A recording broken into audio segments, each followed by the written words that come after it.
Bonjour peuple congolais, je suis Patrick Mangaï, né à Kinshasa le 14 janvier. Je suis marié à Madame Hélène Obonga et Dieu a fait grâce que nous ayons 3 enfants, dont 2 filles et 1 garçon. Mosungi yafuna mosusu azalite kakayo papa e numéro 6 tovotaki bino nafuna tomonaki eloko kosalite. Je suis licencié en sciences économiques de l'université de Kinshasa. Je suis également président d'une fondation qui a en charge la salubrité dans la commune de Makala. Je suis en train d'étendre cette activité de la lutte contre la salubrité et la lutte contre les érosions sur toute l'étendue des Funa. A te voter papa, Pati Mangaye, Mokoti Yafuna, Mokoti Yoluki, Omoni Yovote, Molobel Nabiso, Biso Tunafuna, te voter Patrick Mangaye, candidat député national, Pona Biso Banafuna. Banafuna, te voter, honorable Patrick Mangaye. Les œuvres sociales, il y a Patrick Mangaye. Asi Ozomo na déjà les lamba. Candidat à biso député national ya Funa. Il c'est ce travaux daka inondation avec ambula canalisation maezate et moni eloko c'est sali ko esungi pe ba mama esungi pe ba mapango eza pembeni.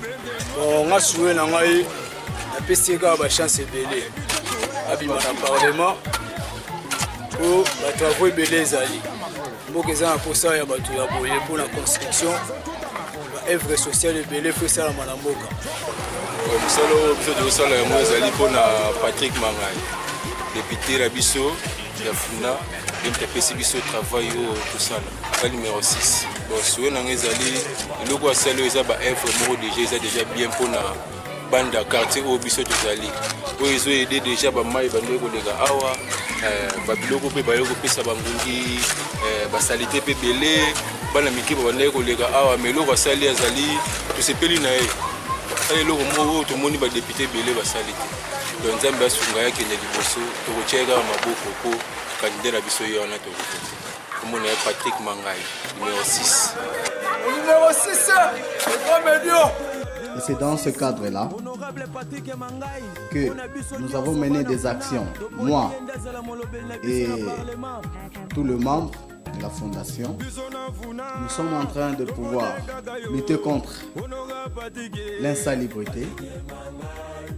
Et c'est dans ce cadre-là aussi, au marché de Makala, pour mettre des briques là où il y a la boue, afin que les mamans de Makala puissent vendre dans de très bonnes conditions.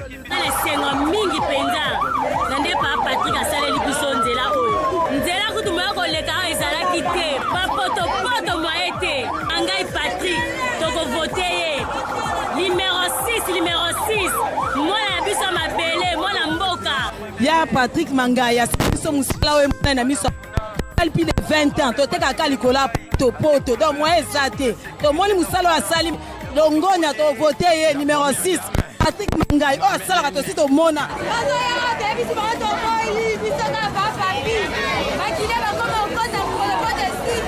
Partant de ces activités, il s'est fait que lors des élections, ils ont demandé que je sois leur porte-parole, leur avocat. C'est ce qui m'a poussé, ensemble avec eux, à aller déposer ma candidature à la députation nationale dans la circonscription de Funa. voter mon Pepe Patrick, mon Pepe Sika. Oh, Kouta wapi to boy. Biso Patrick azaya biso.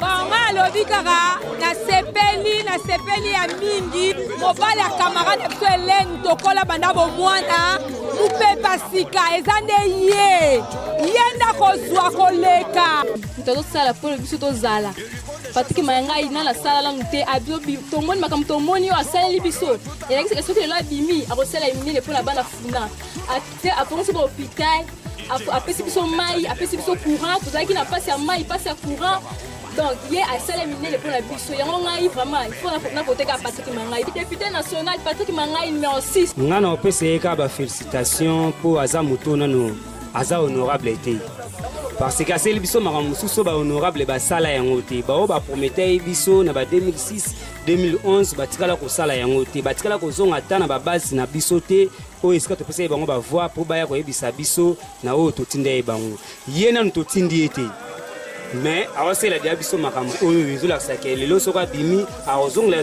biso mpo asela biso makambo minene Patrick Mangai numéro 6 sengo na ngai ezali ke député na biso ya Funa député national numéro 6 c'est Patrick Mangai grand frère propre ve na biso nyonso mokonza makala ye wana mokonza Funa peka ye wana apesi biso câble en tout cas tosepeli talaka tovandaki boye dans les noirs mais apesi biso 500 mètres en tout cas sali biso plaisir nga nazali promoteur ya centre de santé di en action awa alors aujourd'hui plus de 2000 malades la fondation Patrick Mangai apesi don ce n'est pas n'importe qui mosusu baroko pues batriko bapolo nini ya pampamba mais ye action sociale azosala mingi côté santé leki nyonso suwe na ngai nzambe asunga ye alek po soki aleki akosala ya minene makala ekosungama na ndenge moko ya bien. Et par rapport aux enjeux de l'heure, je suis le numéro 6 sur la liste du regroupement AAA. Et par rapport à mes activités en tant que jeune, j'encadre également les jeunes et c'est notre souci, notre champ de bataille, c'est écarter tout ce qui est anti-valeur, chercher à rassembler les jeunes pour qu'ils aient les mêmes idéaux. J'ai postulé comme député national parce que j'ai des projets que je pourrais mettre à la table au niveau de l'Assemblée nationale qu'on pourra couler sous forme de propositions de loi.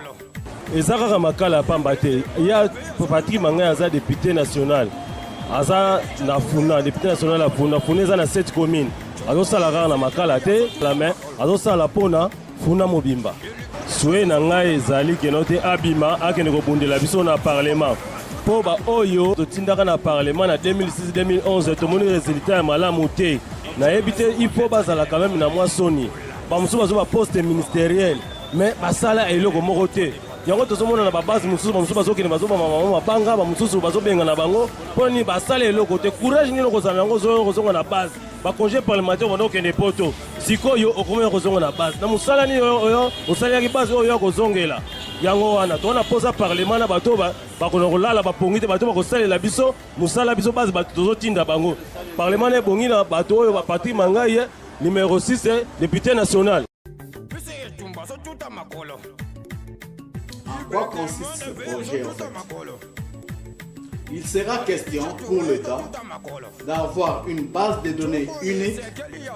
Donc, pour ceux qui vont naître, déjà au niveau de la maternité, ces enfants-là seront identifiés.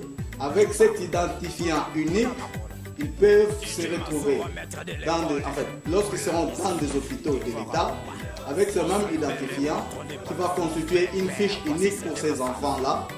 S'ils ont des soins de santé dans un hôpital, c'est la même fiche qui va apparaître et ils pourront éventuellement grandir avec une suite logique de leur situation de santé.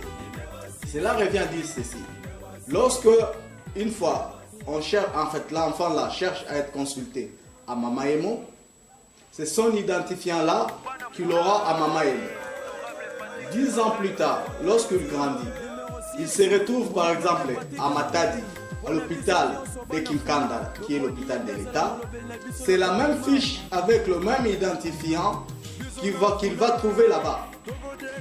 Et demain, si cet enfant-là va à Kisangani par exemple, à l'hôpital du cinquantenaire qui est à Kisangani, ce sera la même fiche-là qui va apparaître. Donc, le médecin n'aura pas à l'interroger davantage par rapport à l'amnèse, mais c'est plutôt cet identifiant-là qui va parler de son histoire sanitaire.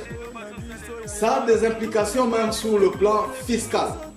Pourquoi? Parce que le même identifiant va permettre à ce que l'État puisse maîtriser d'abord la démographie et maîtriser aussi les taux de mortalité.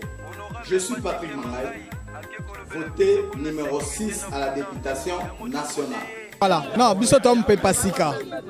Bakanga mupepete oyebiango bien. Toza mupepe ya sika.